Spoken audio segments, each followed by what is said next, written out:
So this is like my 10th time trying to record this video. This one's actually pretty hard for me. I was asked by one of my previous students who knows my background, who knows my story, how did I get involved in cybersecurity? How did I launch my career in cybersecurity? Because my background is anything but traditional. Most people, they go to college, they go to a boot camp, and then they start down the process, or they start in IT. I did not. And so I think it's important to note, first, that when I was a sophomore in high school, my little brother was doing homeschool. He wasn't doing really well at school, and so my parents had offered him a homeschool as an option. And so when I left in the mornings, he was playing video games, and when I got home in the afternoon, he was playing video games. And he told me this great life where he was doing 3 or 4 hours worth of schoolwork a day, and then as soon as he does his schoolwork, he has his days off. Meanwhile, here I was going to school at like 6 a.m. in the morning and not getting home until like 4 p.m. in the afternoon. And I was like, oh, well, this is going to be the sweet life. I'm going to drop and go to homeschooling as well. Biggest mistake I ever made in my entire life, by the way. Highly don't recommend it. And because I ended up blowing it off, right? And so did my little brother, believe it or not. And so I ended up dropping out of high school as a sophomore in high school. Probably one of the worst decisions that I ever made. But it was a learning opportunity.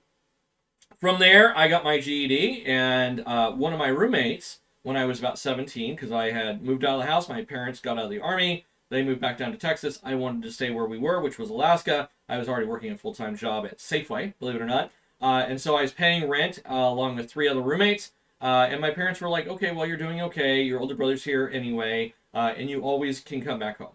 And so don't blame my parents at all for that.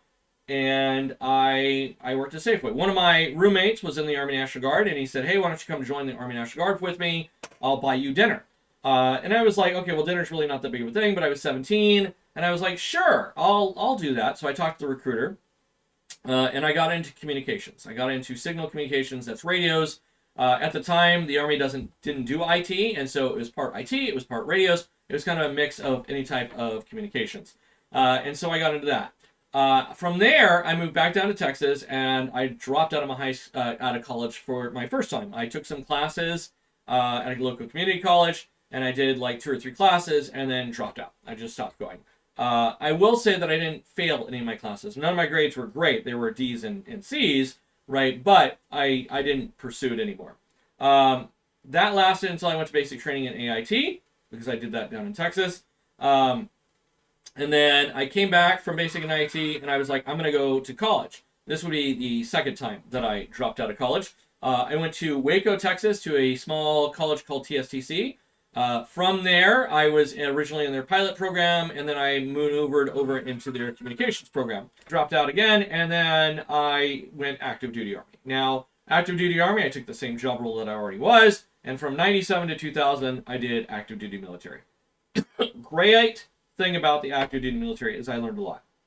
I really feel like the military provided some direction in my life. I feel like they stopped me from making stupid decisions. There were definitely some rough times while I was on active duty, but I have to say, of all my decisions in my life, that I can pinpoint to a pivotal point where I went from this person with no direction, with no understanding of how the world works, with no real idea of how to succeed in life, to a very direction-oriented career field. And I don't care what anybody says about the Army. The Army did some fantastic things for my life, and I attribute that to the wonderful non-commissioned officers that I had in front of me. I can still remember one of them, which was Staff Sergeant Brown, which I'm sure he got promoted at some point in time. This was really way back in the 90s. And Sergeant First Class Tregler, believe it or not, if they're ever watching my videos, really provided some fantastic avenues for me. They really set my life straight. And I cannot thank them enough. I wish I could find them and tell them what a great opportunity. At the time, I didn't realize how great they were, but they really, really did make it for me. And so I can tell you that all of my success was built upon the fact that the military had maneuvered me in such a way to really think how life goes. And so people ask me all the time, what do you attribute to the most successful point in your life, the point in your life where you really feel like the stars align? And at the time I didn't realize it, but I could tell you from looking back, Army, 100% active duty Army. From active duty Army, I got out in 2000, and I picked up a job with a small company called VoiceRing. You probably know them as T-Mobile. and I did telecommunications and mobility work. That's cellular work off to the side, right? We did a little bit of cybersecurity, but not a lot, right? We did basic cybersecurity because cybersecurity wasn't even cybersecurity at the time. It was information security or infosec, and it really wasn't. Cybersecurity really wasn't a thing, and it was a little bit of IT on the telecommunications side, not what we consider to be IT today. From T-Mobile, we moved to a small mom and pop shop over in Wyoming. And again, I did mobility with them. And then from there, I went to another small company over in Oklahoma, which was actually out of Texas. Or I should say to Texas, which was out of Oklahoma. And we did cellular over Wi-Fi, which really merged telecommunications with IT. You kind of had to know both. And the field was maneuvering away from old telecom to new IT, i.e. we went from circuit switching over to packet switching, and the telecommunications industry, at least for mobility, really started to change full bore at that point. From there, I picked up a job with, well, no, let me back up. Now I had enrolled, while I was in the Army, I enrolled with several college courses. I don't consider those dropping out because they were one-offs because you're moving all the time. I went from Fort Sill, Oklahoma to Korea over to Fort Riley, Kansas, right? So 3 different places in 3 different years. When I got out of the Army, and over to that portion, I went to a college called DeVry. You probably know them. DeVry has its own little problems. I am not a fan of their programs, though. I don't know how they are right now, but say what you will, I'm not a big fan. I dropped out of DeVry. That was dropout, what, number 3 now? From DeVry, I went to a community college. That would be dropout number 4. And from there, I finally went to Grand Canyon University, where I finally succeeded in getting my bachelor's degree in business. And I attribute it to yet another singular person. I had a professor, a young lady, who called me up out of the blue. I was in her class on week 2, and she said, I'm noticing a trend within your classes right now. I want to talk to you about it. And long story short, she convinced me to complete my schoolwork for the classes by Wednesday, review them on Friday and Saturday, and then review them again on Sunday, and then turn them in because they were due on Sunday night. My grades went from a CD average to an AB average, literally just by that conversation, just by taking on a new mindset of, instead of being late for homework assignments, which always have a penalty to them, always be on time, always turn on time, doesn't matter what you have, always turn on time, and complete your assignments early in the week, less stress, better work quality, and then review and edit over the weekends. And believe it or not, it worked for me. And so I cannot remember her name. I wish I could. It was a doctor. I cannot, at the time I had no idea, and I only had her for 1 class. It was again one of those things that is life-changing, because that simple bit of advice to always turn your homework on time and to do the work early and commit to doing it early changed my GPA and my outlook on college. And I honestly don't think I would have graduated or been the person I am today without her. And I wish I knew who she was, because I don't remember. Anyway, from there, I graduated with my bachelor's degree in business from GCU. At the same time, I started working for AT&T. AT&T, again, I was doing more of the same. From there, I wanted to become a manager. My goal was to become a manager in AT&T and continue down that pipeline. And so I started an MBA against my wife's recommendation. She didn't think I should do an MBA. She thought I should move towards more of a technical master's degree. I was like, no, I want to be a manager. I'm going to go get an MBA. AT&T started to lay people off, and in mass. And when AT&T lays up people off, I got worried, because I was there for the recession in 2007, 2008, when you couldn't find a job. I literally went a year without work in 2008, 2009, trying to find a job before we got hired on with AT&T. And so I said never again, and that's when I went back to college, by the way. So I started my MBA. AT&T started laying people off, and I had 1 class left my MBA, and I got worried. I was like, I can always do this MBA later. This is the last of my tuition assistance from AT&T, because tuition reimbursement, excuse me. And so we looked through the rules, and AT&T said that you could change degrees in the middle of the degree. Now, it was meant for bachelor's, but they didn't speculate, and so I switched over to a master's program.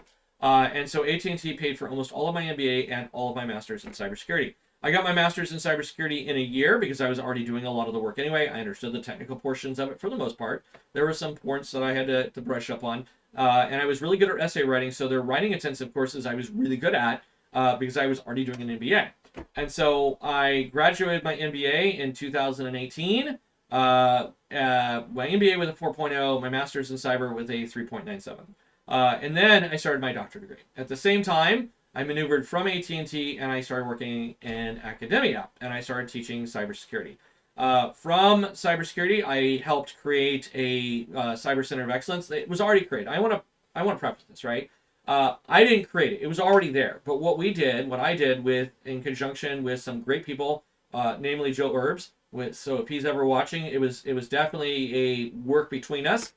Joe and I, along with, and I can't remember his name. He's no longer there. I cannot remember his name for saving the life of me. He was there for like 6 months after I took over. We maneuvered that over, and then Stephen Faulkner. And between Stephen, Joe, and myself, along with some other professors, we were able to get the Cyber Center of Excellence from what it was, which is this little thing off in the Netherlands, into this great area within the university and really take it up a notch. And so I really, if you're watching that, that's Joe and Stephen. They really led the charge on that. I may have come up with the ideas and kind of maneuvered it from a leadership standpoint, but they really did all the work, and I could not preface that enough. They were fantastic. And so I worked for them for a while. And then the problem is with education is it doesn't pay well. And so COVID hit, house prices raised. We were renting at the time because we weren't sure if the whole academic thing was a career path I wanted to go in. And unfortunately, we got priced out of the market because education doesn't pay as well as private sector. We were already took a pay cut going from AT&T over to teaching, and so now we literally could not afford a decent house based on what they're paying for us. So I went to the university and I said, hey, I need more money. You need to pay my salary higher. And I remember one of the people I was talking to said, well, your wife doesn't work. Why doesn't she go get a job? First off, none of your business. Secondly, what does my wife have working with her to get a decent salary? And so they refused to up my salary. And so we parted on minimal terms, right? I continued to do adjunct work for them for a while. And I don't blame the university, right? The university's got to take care of them. They have their sets and what they wanted to do. And that's fine. It is what it is. So I finished off the semester, and then I told them halfway through the semester I'd be leaving. They understood, and we broke on good terms. I even continued to do adjunct work for them and some other stuff, but it's because of salary. You can't pay your professors garbage, and they can't even afford to buy a house, right? And then expect them to sit around. And so I went to a private company from there and started teaching cyber while I was continuing down my PhD road. At the same time, I started studying for CIS because I already had Sec Plus, I already had CYSA. Now I started studying for CISP. The military wanted me to have CISP. And I thought it would be really good for my resume if I decided to go back into private sector to have that gold standard of certification. So I finished my CISP, and then I got picked up by yet a new university, which paid me quite a little bit more, right? And so at the same time, it was 100% remote, which is where I am right now. And they let me teach courses there, and it's 100% remote. So I'm able to take that salary along with the remote capabilities and have a nice life for myself. And that's how I got my cybersecurity start. Now, I want to point out a couple things, right? You'll notice that I said I'm a high school dropout. I don't care where you are in your career. And I get asked this all the time. It doesn't matter if you're 30, it doesn't matter if you're 50, it doesn't matter if you're 18. Listen, if a high school dropout can do cybersecurity and learn it without a college degree, mind you, because I didn't get my degree until I was in my 30s, okay? My bachelor's degree literally didn't get until I think it was like 36 or 37. Seriously, okay? If a high school dropout can learn it, you can learn it too. Cybersecurity is not a field that you need to worry about whether or not you can accomplish. I firmly believe that, okay? Anybody can learn it, but you have to put forth the time and you have to put forth the dedication to learning. Anything is learnable, okay? It's going to be harder for some people than others. So for some people, it's going to be incredibly easy. But I have to tell you, I've always loved technology. I can remember tearing apart computers when I was in high school and putting them back together. I remember tearing apart our Nintendo and putting it back together without my parents knowing it. I remember doing the same thing for our Atari and any type of other computer system, okay? If you have the drive and ambition, you can do cybersecurity even as a high school dropout. Now, I also want to say, I do not recommend dropping out of high school. Very, very, very, very bad idea. Don't do it, okay? But you can do it. And I'm confident you can do it at your level. If you are not getting the support you need from your professors, you have unbridled support in so many different ways that you never had before. And I don't think you realize how much support you actually have. There are YouTube videos. There's Coursera. There's online classes. There's online support, right? And there's people around you. I have never met, especially in the cybersecurity field, a more giving community of people that genuinely want you to succeed, more so than cybersecurity. Cybersecurity is made up, for the most part, of people that want to see you succeed, and they love to share information.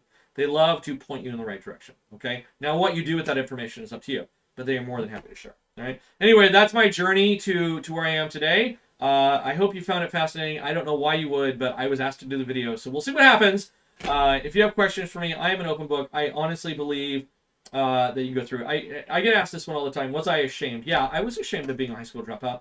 Yeah, if you knew me in the early 2000s, I did not bring it up. I did not admit to it. I don't think I ever lied about it, but I think I would have. I really do, because I was so ashamed of it. And I will tell you, it doesn't matter where you are in your life. Doesn't matter what you've done. Mistakes you've made. We've all made them. I think you should live your life like this, right? If you make mistakes in your life, which everybody does, everybody makes mistakes, own them and move on. Own them and move on. If you are feeling guilty about a mistake that you've made in the past, you need to take a deep breath and understand that nobody's perfect. I sincerely believe this, right? You're not Jesus. I'm not Jesus. Nobody's perfect. If you can relate to that and understand that, yes, we've all made mistakes in our life, let's get past those mistakes. Let's not let our past ruin our future for us. You'll do well, regardless of where you are in life. And I firmly believe that. All right, that's it for me for Dr. K. We'll see you next time. Maybe.